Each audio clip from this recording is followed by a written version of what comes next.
Hey everyone, welcome back to our channel. Today we will show you how to change the language on AliExpress.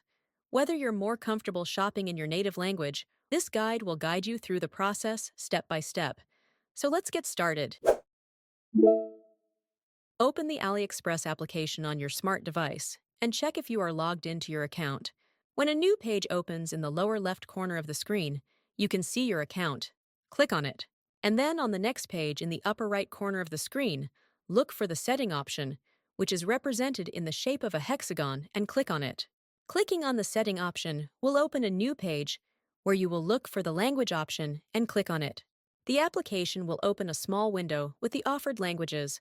All you have to do is select the language you want and click on it.